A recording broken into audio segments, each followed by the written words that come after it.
Aku nak ambil gambar.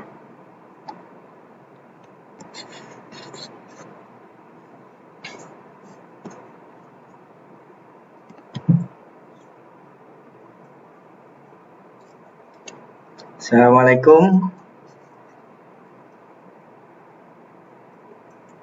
Iman, good morning.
Assalamualaikum. Can you guys hear me?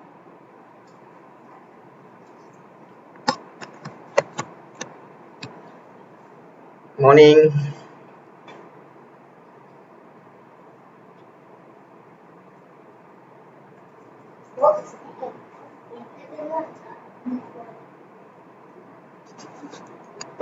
Hope everyone is doing alright this morning, inshallah.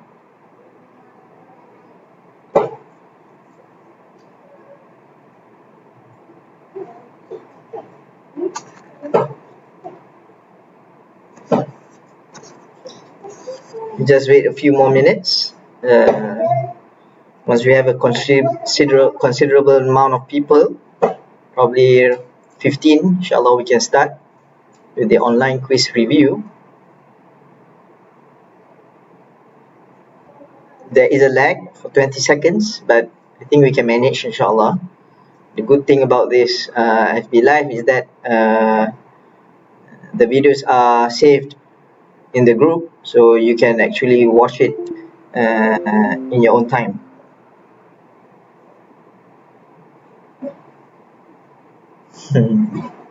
Yeah, I realized that, Daniel, superposition, especially part 2 kan, main dengan diffraction and whatnot. I guess most of you guys were affected. Memang kalau ikut graph tu dia menurun sikit lah. InsyaAllah it's better to susah-susah dahulu, senang-senang kemudian, right? Try to imagine if all the quizzes were straightforward, simple, semua dapat 90 plus, tapi bila the actual punya paper sangkut kan. So it's okay, insyaAllah. I'm still positive with you guys because yalah, semua pun excellent student kan. You guys masuk sini as skim skim pelajar cemerlang ke ataupun ada skim lain? Because during my time 2004 kita orang skim pelajar cemerlang, SPC. But you guys pun kira macam semua bright and excellent academically, so it shouldn't be a problem. I'm positive. Although the marks were, dia punya graph tu menurun sikit, tapi I'm still positive, insyaAllah. No worries. You just have to take the necessary measures. Man jada wajada. Siapa yang berusaha, those who strive, insyaAllah you will get what you want. Oh, Young Talent Program Young Talent, macam talent show je bukan? Talent Okay lah, boleh lah. Okay, still waiting for a few more people, insyaAllah. We've got 13 right now. Talented people, subhanallah. So hopefully you guys have already got the marks. So we'll be reviewing the questions like we did earlier.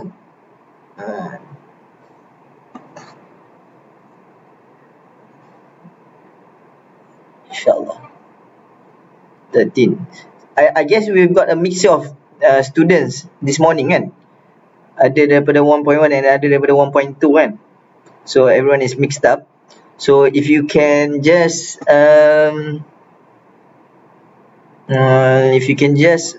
inform here in the comment section who you are, so that I could just take up the attendance, inshallah. Yes, Daniel. There is a way for you to learn physics and relating it everything to the science information with Islam. That is very important to add value on what you study. If not, there's a term called secular.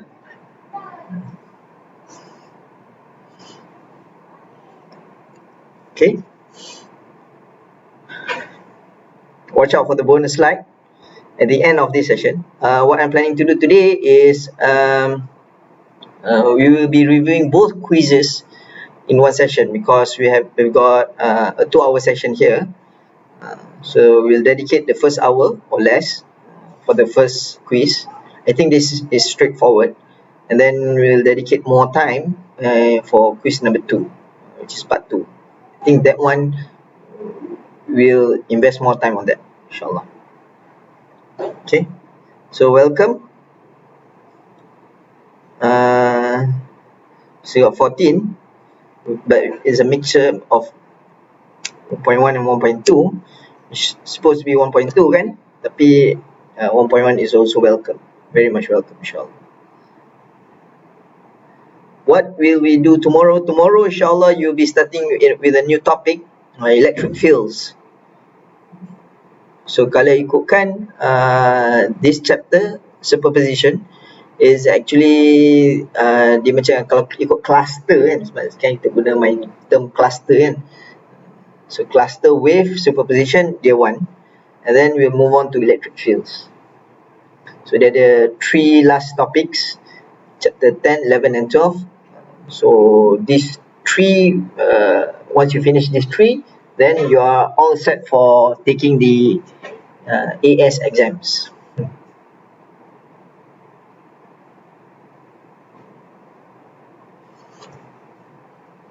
So you had your first test for chapter 1 until chapter 4.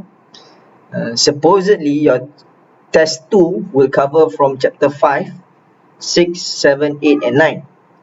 But we still have yet to decide about test 2 because of the current circumstances. But we will be proceeding with the syllabus first. What is unique is all of the videos are stored and organized in Google Classroom, so you can always revisit them at your own time. But me and Puan Haniza will always be here, inshallah, to facilitate. The exam is near, yet so far, because of the restricted movement order.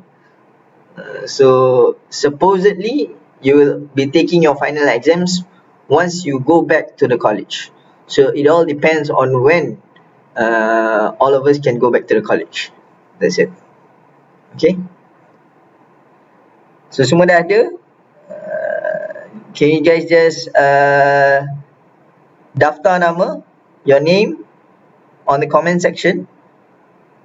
Just write down your name so that I could track the comments later. Just state Daniel is here, Shazwan Shah Dini is here, Hazimi is here. So just write it down on the comment section. Then I could just review it later on.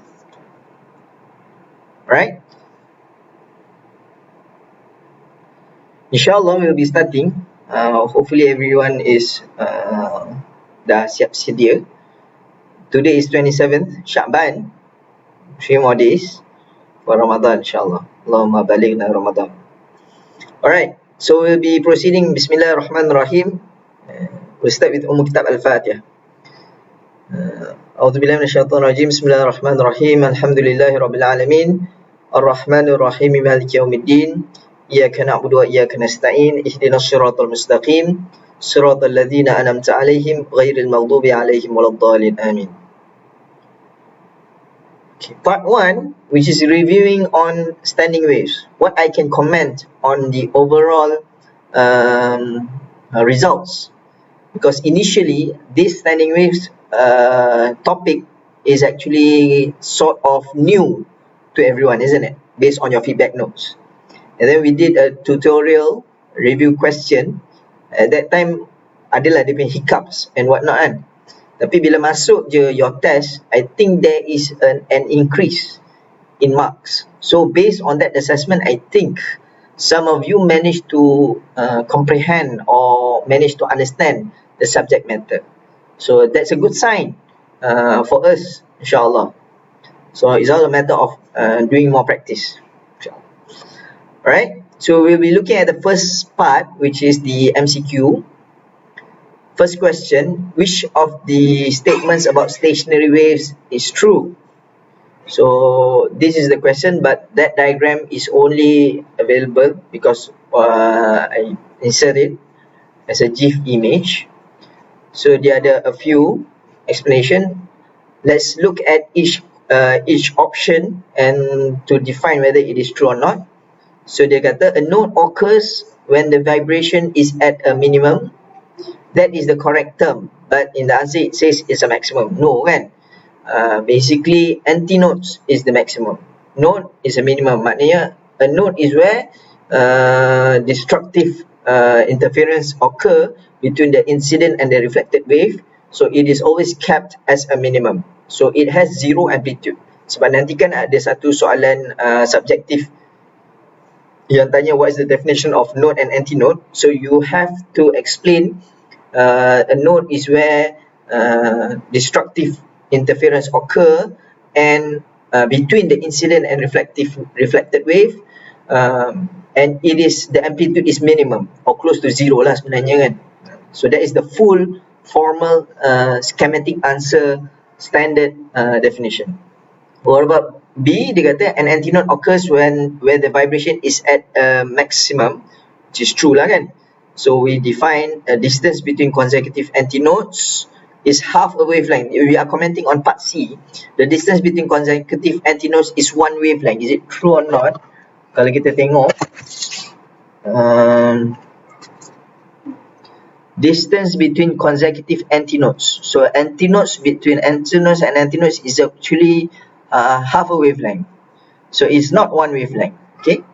And then part D, the distance between the consecutive nodes is one wavelength. Also, no, it's not. Consecutive maknanya dia berturut-turut lah kan. So, dua-dua tu salah lah kan. So, the answer is B. Alright. Question part 2. The diagram shows the fundamental mode of vibration on a string. The string is vibrating with a frequency of 60 Hz. So, this is a string, fundamental. So, both are fixed at both ends. So, both of these will be nodes and nodes. In the middle part akan ada antinodes. So which diagram shows the third harmonic with the frequency of vibration? So kena ada calculation sikit lah. So use the velocity is constant throughout. F1 lambda 1 equals to F3 lambda 3. This is based on the wave equation. So we assume, not assume, we know that the length of the string, assume it to be L, and then we define lambda 1 is equals to 2L, because for the first harmonics, as you can see here, dia satu loop tapi dia half a wavelength kan. So dia kata if compare it to the third harmonics mana kan, kita boleh tahu lah kan, is actually between B and D lah kan, third harmonics, and this is just the second harmonics. So dia nak tahu third harmonic. So kalau third harmonics, that means kita akan ada 3 loops ataupun 3 segments where the length of the string now L is actually equals to 3/2. This is 1.5, one half. Okay, nak define English language ni dia pelik sikit kan. 1/2 is actually half. 1 and 1/2 ialah 1.5. Itu nak kena jaga-jaga sikit language. 1/2 is not 1/2. 1/2 is 1/2. Okay, so the answer is D. We know the profile is we've got 3 loops ataupun 3 segments, but the frequency is either 120 or ataupun 180. So kita plug in lah based on this ratio, F1 lambda 1 equals to F3 lambda 3. So F3 is equals to blah blah blah blah, masuk dapat 180 Hz. Okay, right, moving on. The diagram shows, if you have any questions, just masukkan je lah dalam comments. I'll read it later, insyaAllah. The diagram shows the apparatus used to measure the wavelength of microwaves, PQRST. So with microwave, they transmit electromagnetic waves. As a detector is moved from transmitter to the metal plate, so the metal plate is there in order to reflect the incident waves so that it could generate a standing wave. Yalah, kalau kat sini kita tahulah ini cerita pasal standing wave kan, tapi nanti bila the actual exam dia tak ada bagi tahu this question is from which chapter kan, so we have to know lah. So characteristic of a standing wave, kita tahu kalau dia ada source and then dia ada metal plate, so we know that it is trying to analyze standing waves. As a detector is moved from the transmitter to the metal plate, maxima are found at points PQRST. What is the wavelength of the microwaves? So how do you do this? So dia kata points PQRST, dia kata are antinodal points. Why kita tahu yang PQRST are antinodal points? Macam mana kita tahu dia antinodal points? Because dia kata it's a maxima. So definition of antinodes and nodes here plays a role. Kalau nodes dia akan minima, kalau antinodes dia maxima kan, the maximum oscillation. So kalaulah dia maxima, so kita akan nampak dia punya graph dia macam ni, naik turun lah. Which I think I draw kat sini. Sini kan. So dia ada 5 maximas. So how many nodes are there? Kalau all together from P to the metal plate, dia akan ada 1, 2, 3, 4 and 5. 5 nodes. So if we measure from P to T, kita akan tahu dia akan jadi 2 lambda lah kan. Kalau P to T saja, kita tak consider metal plate ni, which is based on their antinodes. So based on P to T, there are 5 antinodes which constitutes to 2 wavelengths, 2 full wavelengths. So 2 lambda equals to 20, lambda equals to 10 centimeters. So macam mana kita nak tahu? Kita tengok kat sini lah. Dia punya of course this is a GIF image, so dia moving lah kan, tapi kat situ kita tahu this one is one wavelength and this one is another wavelength kat situ. Okay, so kita tahu the length L is given as 20 centimeters kat situ. So 2 lambda is equals to L, right?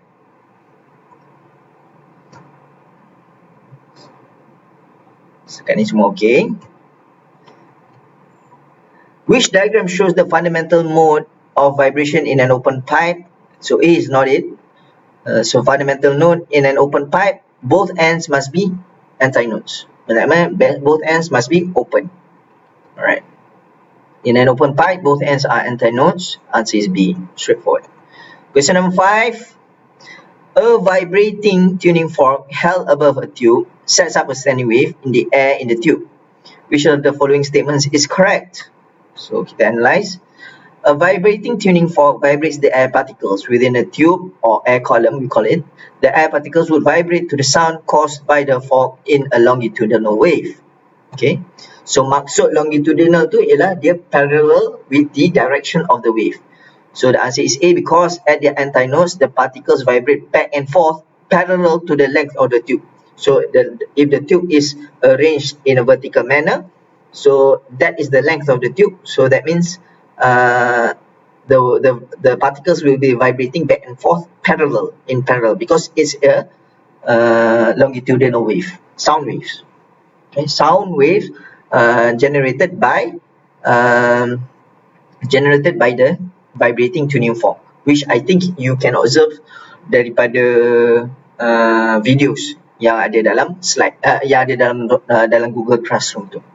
Alright, so move on. Subjective part number 2. Question number 6. One end of a rope is fixed and the other end is shaken rhythmically. A stationary wave is formed on the rope. Explain how such a wave is formed on the rope. So, definition. The incident wave generated by the rhythmic oscillation would travel along the wave. When it reaches the end where it's fixed, the wave gets reflected. Interference caused by superposition between the incident and reflected waves at its natural frequencies, that means at the nth harmonics, would form a standing wave. So kalau dia shaken arrhythmically ataupun dia shake dia punya string tu tak ikut natural frequency, dia punya standing wave takkan form juga ikut harmonics tu. So it must be at the particular harmonics, either the first, second, or and so on. So that is the formal definition. Keyword yang kena watch out lah reflected kena ada. Maknanya kita kena imagine dia tak boleh just nak kata superposition between two waves. We have to state what is the origin of the wave. It must be from the incident one. Incident bukan incident langgar kereta tu incident lain. Incident, that means the wave that is moving, the initial wave, the wave initial that is being generated from shaking the rope. So that is what we call the incident wave. And then when it gets to the end of the rope, so dia akan get reflected. So both waves in the opposite direction, incident and reflected. So kalau kita cakap incident and reflected tu memang dah bagi tahu it is in the opposite direction lah kan. So dia akan ada superposition kat situ. Alright. So yang mana yang underline tu ialah keywords dia. Yang ni macam-macam jawapan dapat. So bila saya tanda tu, saya just tengok ada reflected, ada superposition, ada, dapat full 2 marks. Kalau tak ada, tak dapat. Okay. Kalau adalah saya komen. Saya pun tak pasti ada ke tak komen. Kalau saya rajin, saya akan komen lah. Yes. Alright, we've got 16 to 17 people online sekarang. Not everyone is here. So hopefully you can just roger kawan-kawan tu. Mungkin dia orang boleh datang lepas ni. Semua dah bagi nama kan? I think sampai ke? Alright. Travel along the rope. The wave travels along the rope. Okay. So kalau ikutkan yang ni ada salah lah kan? So thank you Naufal. Betul kan? Saya edit jap. Dan nantilah saya edit kalau dekat sini.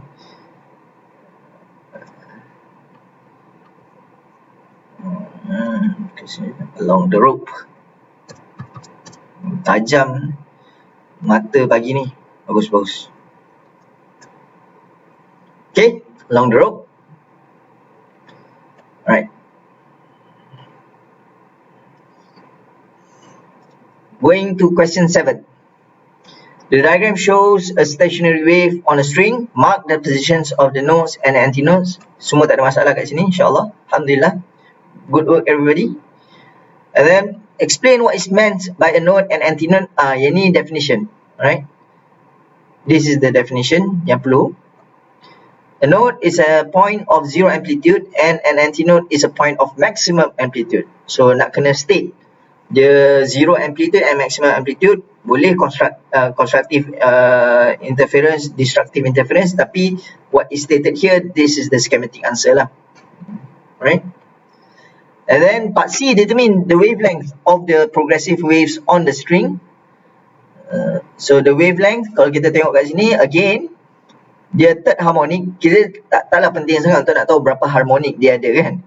Tapi kita nak tahu wavelength ialah full wavelength is between this point, the note, dia cross two antinodes. So this is a full wavelength. So kalau dia sambung lagi satu loop kat sini, so dia 3/2 lambda lah kan. So 3/2 lambda equals to 75, wavelength is 50 centimeters. Problem kat sini, kalau orang tak convert ataupun dia salah 50 cm, dia nak jawab meter 0.5, 0.05 and whatnot. All those benda yang basic lah, sama. A string of length 80 cm is fixed at both ends. The middle of the string is plucked. Ni main gitar lah. This creates a stationary wave pattern on the string with one complete loop. The string is vibrating in fundamental mode with a frequency of 20 Hz.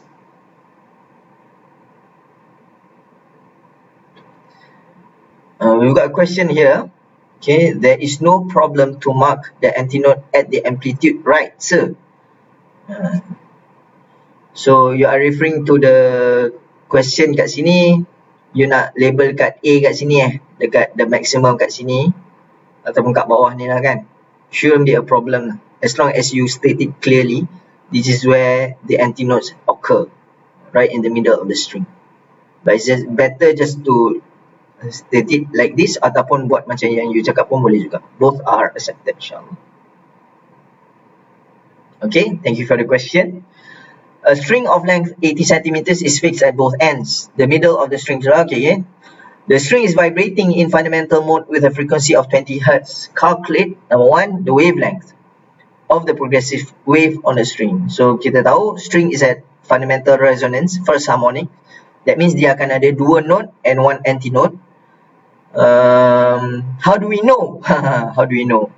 So dia perangkap kat sini lah. This is the term one complete loop. So ada yang assume tu loop tu dia kena balik dekat tempat asal, betul tak? Based on our definition of wavelength kan. So dia assume contohnya we have this one is the node, and then this is another node, and this is another node.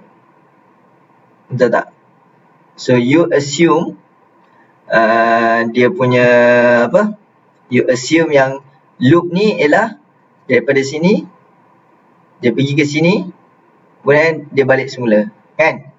So banyak yang assume macam ni juga, but that is not correct lah. Because why? Because the standing wave dia macam ni juga bila dia sampai kat sini, tapi at the same time dia atas bawah kan kat sini. So this is actually one complete loop ataupun one loop ataupun one segment. It's enough. So half lambda is equal to L. So itu yang maksud dia one complete loop, as the green arrow. It's not the blue wave.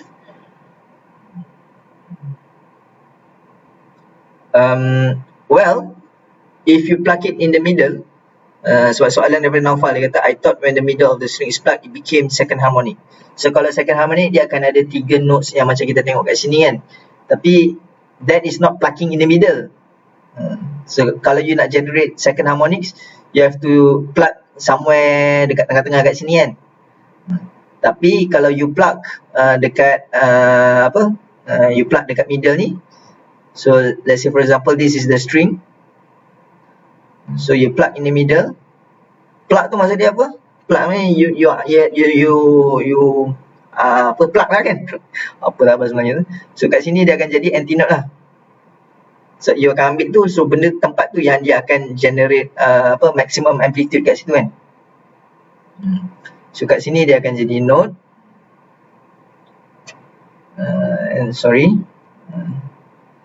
Petik gitar. Petik gitar. Plug lah tu. Okay. And then so dia akan jadi macam ni lah, because you plug it kan. So plug tu satu cerita lah kan, plug kan. Tapi how we know yang benda ni lah first harmonics ialah dia kata one complete loop. That's how we know it. Alright. Okay, moving on. So lambda is equal to 1.6 meters. Alright, 20 hertz frequency is 20 hertz. So given the frequency is 20 hertz, velocity, in order to have meters per second, so you kena convert 160 centimeters tu jadi meter, unit SI lah kan. So you get the velocity as 32 meters per second. I think adalah seorang dua yang tersalah dari segi unit kat situ. Saya akan bagi komen units, lepas tu question mark. Alright. Moving on. Question number 9. A tuning fork vibrating at a frequency of 490 Hz is held above the open end of an empty bottle. When the length of the air column within the bottle is 17 centimeters, a fundamental mode of vibration is set up in the air within the bottle and a loud sound is heard. Okay. Sketch a diagram of the stationary wave pattern. Assume the air within the bottle is a uniform cylinder of air. So yang ni lah closed pipe punya situation. This is the answer lah kan. So dia quarter of a wavelength. So quarter of a wavelength, the length is 17 centimeters. Sketch a diagram. This is the diagram that I sketched. And then B, determine the wavelength of the sound waves. So kita tahu this is just a quarter of the wavelength. Sebab full wavelength dia akan daripada node, antinode, node, antinode and node kan. Dia akan ada 3 nodes. Kalau 3 nodes dia akan jadi full wavelength. So kalau ada satu node, satu yang antinode, dia quarter je lah kan. So lambda is equals to 4 multiplied by 17, you get 0.68 meters. Part number C, hence determine the speed of sound in air. Use the wave equation. You get V is equals to roughly approximately 330 meters per second. So you round it off to 2 significant figures because all the other values are in 2 significant figures. Although 490 dia boleh jadi 3 juga kan. So you can either 330 or 333 meters per second. Boleh. No problem, insyaAllah. Alright, straightforward. So dia macam practice questions 7, 8, 9. Baru masuk number 10. Number 10 ni dia tak ada soalan anak-anak. Dia terus, okay, determine the speed. Dia terus bagi sekedebuk 5 markah kan. A string of length 1.6 meters is held under tension when the string is made to vibrate at a frequency of 400 Hz. 3 antinodes are formed along this length of the string. Determine the speed of the progressive waves that form the stationary wave pattern. So you have had some sort of exercise before this, so you should know the steps to do.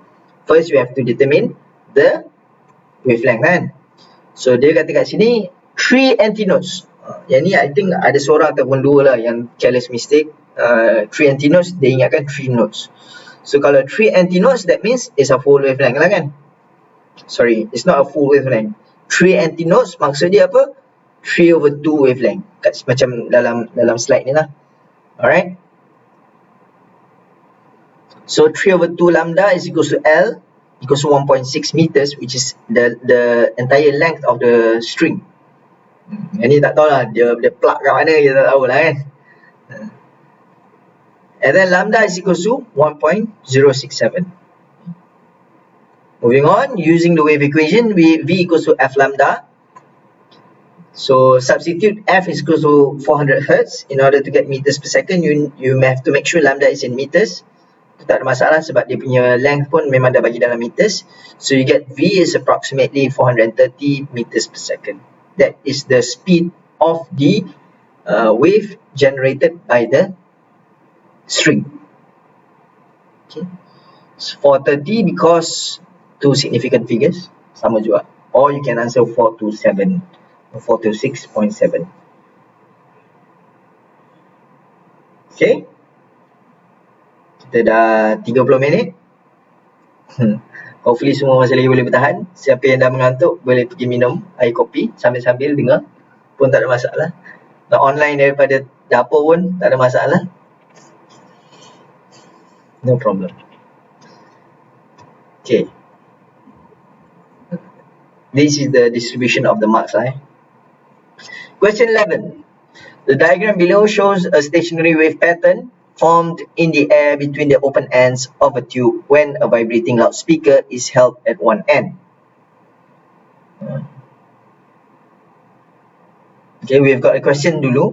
How do we determine the significant figures for the answer? Okay, nanti kita akan answer using this question lah. So kita tengok kat sini, the positions of the nodes and antinodes are shown. Oh, yang ni soalan memang sangat mudah, dia beritahu antinodes and nodes. Yang jadi confusing mungkin this question ialah L ni berapa lambda? Bila sekali tengok macam ilusi optik ah. Ni ada 2 lambda kan, betul tak? 1 dan 2. Tapi sebenarnya effectively is only 1 lambda. Because these are antinodes, and antinodes. So those dia vibrate kan. So ada yang careless, dia ingatkan yang ni adalah 2 lambda. Tapi sebenarnya dia adalah 1 lambda. Ilusi optik. So watch out, the length L is 60 centimeters. The speed of sound is 340 meters per second. Ni siapa yang buat dosa besar, tak convert, jaga-jaga. So determine the frequency of sound from the loudspeaker. So sama juga.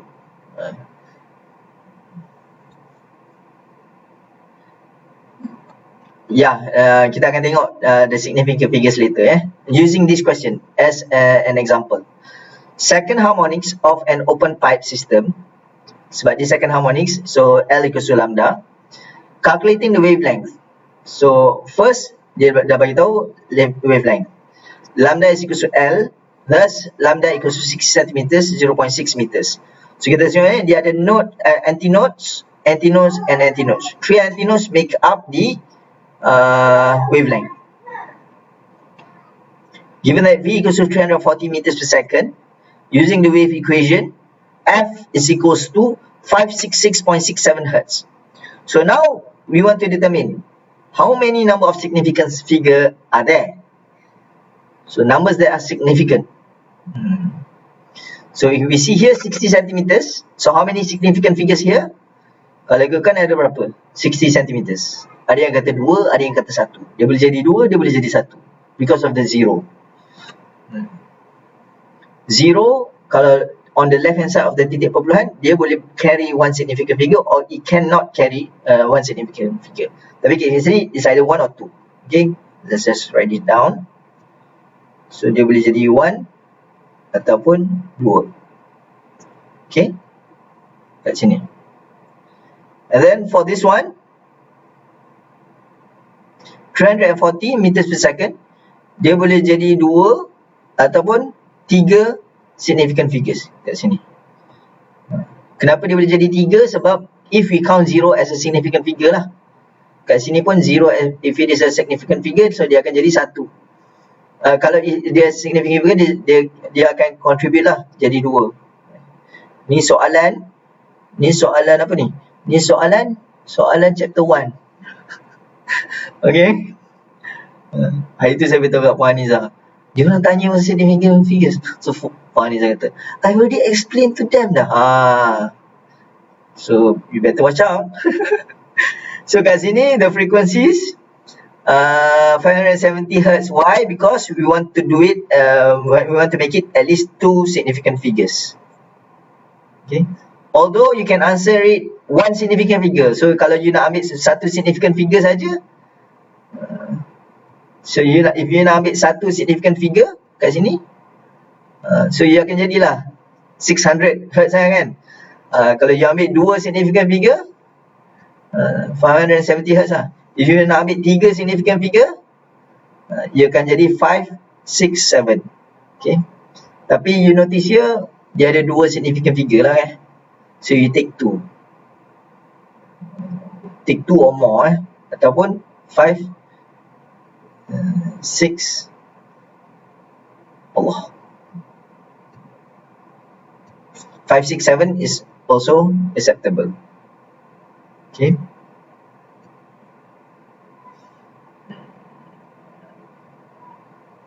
But if you want to add more pun boleh juga.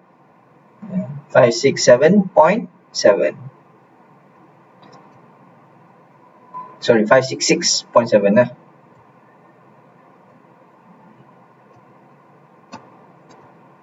pun boleh. Okay.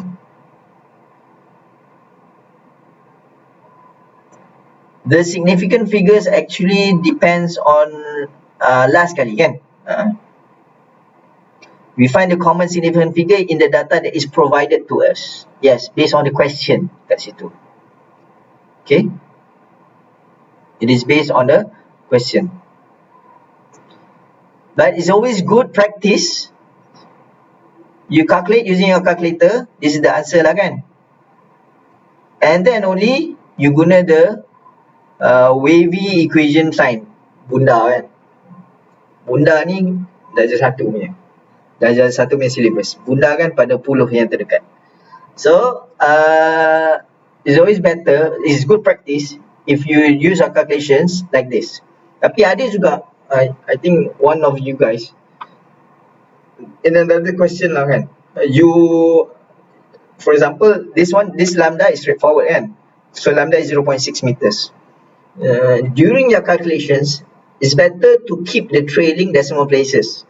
You should not round up the value too early. Only the last final answer only you round out that particular answer. So it's better to maintain either the trailing 1 or 2 decimal places depending on the question, and then in your final answer only you round it off to the desired significant figures. That's true. Alright. Okay, moving on. This is the last question.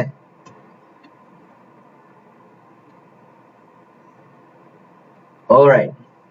Question number 12. In a resonance tube experiment, a tuning fork vibrating at frequency 256 Hz is held over the open end of a tube. A stationary wave can form in the air between the open end of the tube and the surface of the water. The antinodes at the open end of the tube does not occur exactly at the end, but a small distance c from this end. Ni soalan yang I think only 6% of you managed to answer it. Kalau siapa yang dapat answer, memang saya bagi excellent lah, terbaik. That means you actually read the notes given to you. Tak tahu lah, read the notes during when you are actually doing the quiz ataupun memang sebelum tu you tengok ke. So sebab masing-masing kita serah kepada masing-masing lah kan. nak jawab soalan guna buku ke tak nak buka open book ke close book lah kan. So I assume semua tak buka lah buku waktu jawab. So macam power lah bila dapat jawapan ni. So lepas tu kalau tak dapat jawab maknanya okay, understand lah sebab tak tengok buku kan. The distance c is known as the end correction. Yes. So dia akan ada end correction term. The value of c for a particular tube does not depend on the harmonic. This experiment takes into account any errors that may occur due to the end correction. The tube is fully immersed into the water. The open end of the tube is slowly raised. A loud sound is first heard when the top of the tube is 30 centimeters above the surface of the water. The next loud sound is heard when the top of the tube is 95 centimeters above the water surface. Okay. Use this information to determine the speed of sound in air. So let's see. So this is a closed pipe system, not closed. This is a closed pipe system. The first sound refers to the first harmonics where lambda over 4 is equals to 30 centimeters plus c. Okay. So this is the first harmonics. So kalau kita tengok kat sini, initially here dia kata the length is 30 centimeters. Betul? Tapi dia ada satu distance yang sangat kecil kat sini yang dia kata this one is known as the end correction term. Isn't it? What is the value of c? Kita tak tahu. Kita tak perlu cari sebab dia tak suruh kita cari. Buat apa kita buat benda yang dia tak suruh kita buat? And that question is not required pun. It's not a prerequisite. So the first sound refers to the first harmonics. How do we know that? Dia kata kat sini kan. A loud sound is first heard when the top of the tube is 30 centimeters above the surface of the water. Alright. Then the next loud sound is heard when the top of the tube is 95 centimeters above the water surface. Maknanya apa? Dia tarik. Okay? Dia tarik air column tu naik atas. So bila top of the tube is 95 centimeters tu maknanya dia semakin tinggi lah kan. So the second sound refers to the third harmonics. Because after first is the third harmonics of the closed pipe system. So 3/4 lambda is equals to 95. Kenapa the first one is lambda over 4? Why? Because wave kalau yang first harmonics dia jadi macam ni saja kan. Sama dengan you punya question sebelum ni kan. Tapi bila dia tarik naik atas, so dia akan naik atas sini. Sorry buruk. Macam mana nak buat ni? It's easier to have a whiteboard that I can actually draw using a marker pen. So yang ni bila nak guna cursor ni mencabarlah. So this is the quarter. This is one loop. Dia masuk sini. So dia tak sampai full wavelength juga kan. Something like that lah. Okay. And the distance here is berapa centimeters? 95. Kat sini is 95. Dia raise kan. Itulah siapa nak bagi saya iPad. Boleh sponsor. Right?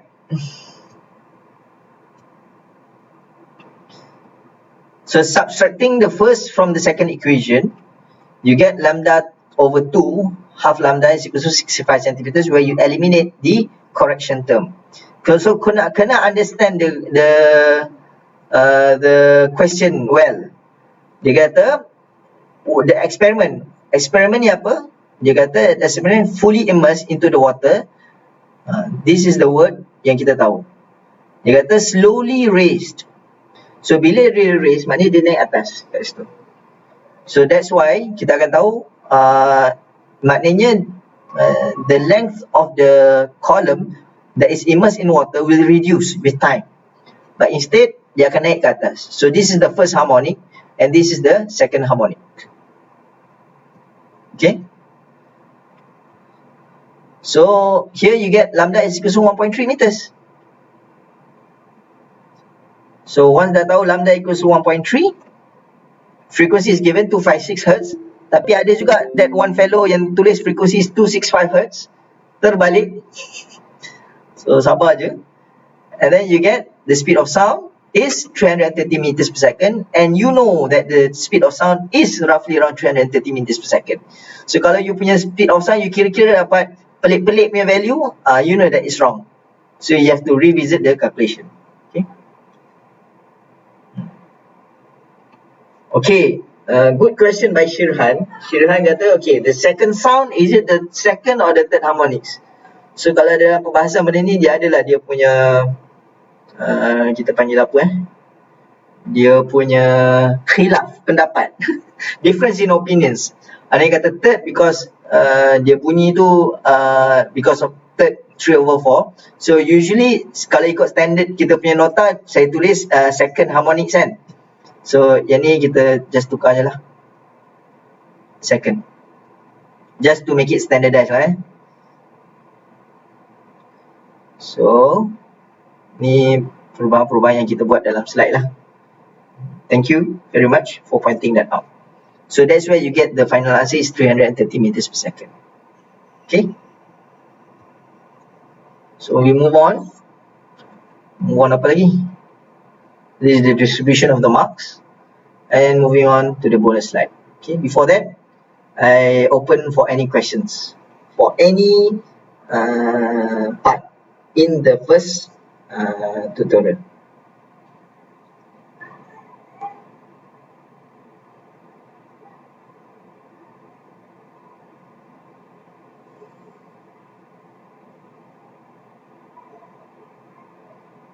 Rehat sekejap, boleh minum air, renggangkan otot.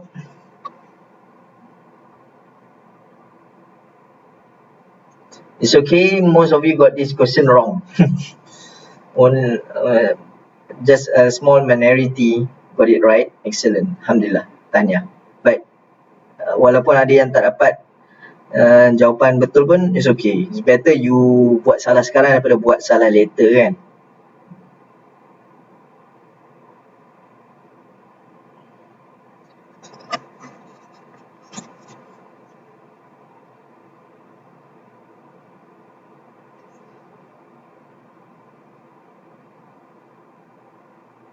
Okay, so we just go through the bonus slide first before we proceed to part 2. Tapi after this bonus slide, kita akan masuk dekat dia punya kita akan rehat sekejap, lepas tu kita akan masuk dekat dia punya part 2 of the online quiz. So this bonus slide has got to do with part 2 actually, diffraction. Okay, recall the definition of diffraction. So dia macam mukadimah lah kepada kita punya discussion lepas ni. So what is the definition of diffraction? Diffraction is spreading of waves after passing through an aperture or meeting an obstacle. Okay, so is either an aperture. Aperture ni apa? Bukan apa cerita tapi aperture ni ialah is a slit lah, ataupun is a very small opening, ataupun obstacle. So we have a wave passing through either a small opening or an obstacle in its course. So what happens after they meet these two objects, either an aperture ataupun an obstacle, dia akan spread the wave kan, as we have observed previously. So in these 3 examples, A, B and C, you've got waves passing through an aperture ataupun slit with width, dia punya keluasan dia is D. So yang ni is when D is much greater than lambda. Ni soalan yang Amir tak Amir if I'm not mistaken. You ask this question kan, what happens kalau lambda is very small compared to D? Or was it the other way around? Not really sure, can't remember. Ada dalam telegram hari tu kan. Tapi so diffraction occurs somehow. So these are the shape ataupun the profile of the wavefront. When you have D is greater than lambda, and we've got when D is much smaller or almost equal to lambda, the waves get diffracted. So if we have two slits kat sini, dia akan ada interference lah after this kan. Tapi kita just limit our discussion hari ni, sekarang ni, to just one wave. Okay? And then we've got waves when meeting an obstacle. So yang ni obstacle dia pelik sikit, dia macam diagonal kan, diagonal to the direction of the wave, which is an interesting way of drawing the wave. Sebab kat sini kita akan nampak shadow region. So kalau shadow region kat sini, dia dalam design rumah kita boleh tahulah, kita nak design rumah tu macam mana untuk nak elakkan ada bunyi ke, ataupun nak elakkan matahari dia punya cahaya ke macam mana kan. So we will draw the house ataupun kita design rumah tu ikut dia punya how the distribution of the waves. So that's an application of diffraction lah kan in designing. So this is what we call the shadow region, where the effect of the wave is minimal here. Okay, tapi kita tengoklah kan, eventually shadow region tu dia akan mengecil and the wave will resume its original course yang asal. Alright, kat sini dia jadi banyak-banyak kat sini because of what? Because of reflection kan, sebab dia masuk lepas tu dia hentam balik, so dia superposition tapi dia masih lagi berjalan ke depan, right? Okay, now sebab ni bonus slide kan, dia bukannya cerita pasal exam sangat oriented Okay, let us ponder upon this. This should be our nature. Our nature tu maknanya kita punya sifat, kita punya tabiat kita macam mana dalam hidup. Maksudnya apa? If we face an obstacle in life, our course tu bukan course belajar, tapi our course maknanya hala tuju kehidupan kita, will get refracted, but we still move on and spread on. Maknanya we don't stop at that particular obstacle. Contohnya kalau this wave, dia jumpa obstacle, dia berhenti. Tak. Waves keep on going and going. Although it gets refracted, ada shadow region. That means ada tempat yang kita tak boleh nak cover in life. Tapi we still move on. dia masih lagi akan berjalan. Selama mana kita berjalan? Sampai mati? Tak. Lepas mati pun kita akan berjalan. Ingat hadis Nabi SAW when he said, setiap Bani Adam, bila mana dia meninggal, dia akan tinggalkan 3 benda tu kan. That's another discussion lah. Tapi nak ceritanya, our life still move on although we face any obstacle in life. Right. Sama juga, if our path is closed, kan? Kalau kita ada close end, contoh macam dalam example fixed end of a string ataupun a closed pipe, what happens bila kita berjumpa dengan close end tu? Kita akan reflect balik kan. So dia tak boleh nak proceed. Tapi even if with just a small window of opportunity, either an aperture ataupun a slit, it's enough for us to pass through it and spread away. Walaupun just a small one, dia tak perlulah lebih kurang sama ataupun bigger than our wavelength kan. But it's just enough for us to go through it. InsyaAllah we can just spread away. Akan ada shadow region, tapi in the end kita akan spread away. So that is actually our nature. We are like waves somehow. So maknanya kalau kita berjumpa dengan apa-apa masalah, we can actually overcome it. It's either an obstacle, nama pun obstacle. Obstacle ni apa? Halangan. Apa-apa masalah in life. Kita just langgar aja benda tu, and then we'll get distracted, but we still move on. Yeah. Sama juga, if we are in a closed situation, we do not know how to get out of that closed situation. Tapi it's good enough, just a small aperture ataupun just a small slit for us to go through it, and then we can spread away. So that is life sebenarnya. That is life. And Allah SWT says in the Quran, in Surah Al-Insyirah, I think this is one of the surah yang semua orang dah hafal, Alhamdulillah. Para imam, all you guys yang jadi imam dekat rumah nanti untuk solat tarawih, takkan nak minta your punya father atau ayah je nak jadi imam kan. Mestilah orang-orang yang dah habis SPM, IGCSE, yang tengah buat A-levels, nak pergi overseas, you all lah yang kena jadi imam untuk tarawih nanti kan. Tarawih kat rumah kan. So in one of the verses Allah SWT says, Alam nashrah laka sadrak wa wada'na anka wizrak alladhi anqadha zahrak wa rafa'na laka dhikrak fa inna ma'al usri yusra inna ma'al usri yusra fa idha faraghta fansab wa ila rabbika farghab. That is the full chapter of Surah Al-Insyirah. But I just take a few verses. Dia kata, did we not expand for you your chest? Dia punya breast lah kan, sadrak, dia punya dada. Expansion, insyirah. This is the word asyarh. That means dia kembangkan, dia besarkan, dia lapangkan. Maknanya spreading. The chest is being spread because sometimes in life those obstacles, those close-ended situations, dia akan sempitkan dada kita. Tapi Allah Subhanahu Wa Taala says, did we not expand for you your chest? Sebab any obstacle we face in life, dia bukan macam roadblock. That is a physical obstacle. But this one is more on the emotional side.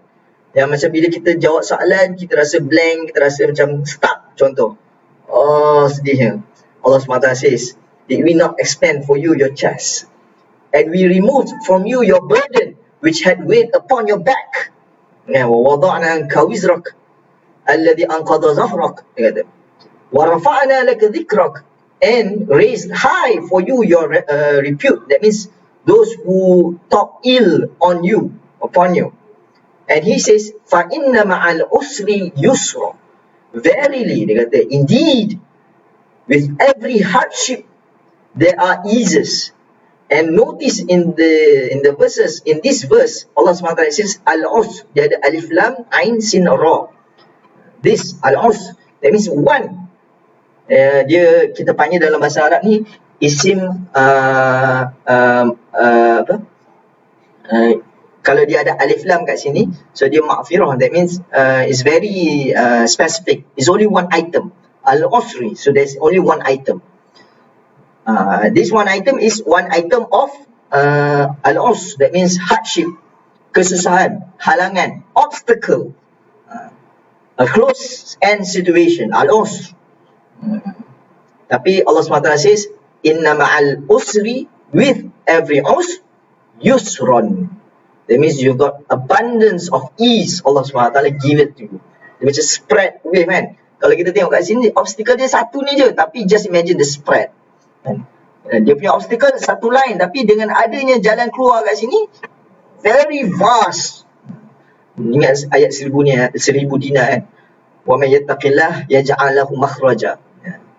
Those who have taqwa, Allah SWT will give them the exit route for every hardship kat situ. And then Allah SWT says, فَإِذَا فَرَغْتَ فَانْصَبْ إِلَىٰ رَبِّكَ فَارْغَبْ. So this is our life. This should be the nature. If we face any obstacle, we always remember this verse of Allah SWT says in Surah Al-Insyirah. Dia kata, ma'al usri yusra. Inna ma'al usri yusra. For every hardship, Allah SWT has given ease in abundance. Sebab dalam bahasa Arab, kalau dia tak ada alif lam and dia ada tanwin kat bawah tu, ra, alif, dan dia ada dua baris kat atas tu, that means it is showing benda yang banyak sangat-sangat. So dia ada fa'inna ma'al usri, al-usri, for every one hardship, there are loads of ways to overcome it. And there are loads of ways in order for us to spread out and to be calm and to be happy again. Sebab bila kita jumpa dengan kesusahan, kadang-kadang kita tak akan rasa sedih kan. Tapi Allah SWT says in this verse of the Quran, the insyirah, the expansion of our chest will provide with us calmness. So that is our bonus slide for today. So what is my question to you? What was the burden experienced by Rasulullah SAW and his companions? Was it mere A-level exams and tests?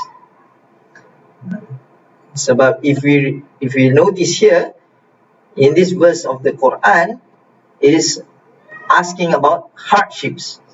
And it's asking about ease. It's telling us about things that make the chest of the Prophet ﷺ feels very claustrophobic. Jadi rasa sangat-sangat sempit kan. But what is it, the cause of the burden experienced by Rasulullah SAW and his companions?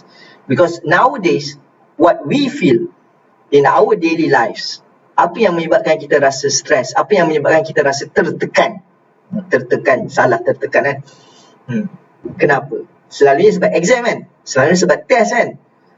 Tapi zaman Rasulullah dengan his sahabah, his companions, what did they face? What did the Rasulullah SAW and his companions face sampai tahap Allah Subhanahu Wa Taala turunkan ayat ni? Because the only way for us to actually appreciate the verses in the Quran is if we totally understand the situation that was faced by the Rasulullah SAW and his companions during which these verses of the Quran were bestowed upon them. Okay, so that is my question to you. Ni macam soalan what kan. So what ni sebenarnya senang je nak dapat jawapan. Unlike yang soalan-soalan sebelum ni lah, how and why kan. So just to leave you with some thoughts on this, insyaAllah we'll resume the part 2 of our discussion within, let's say, around 5 minutes probably, a break, and then we'll resume insyaAllah.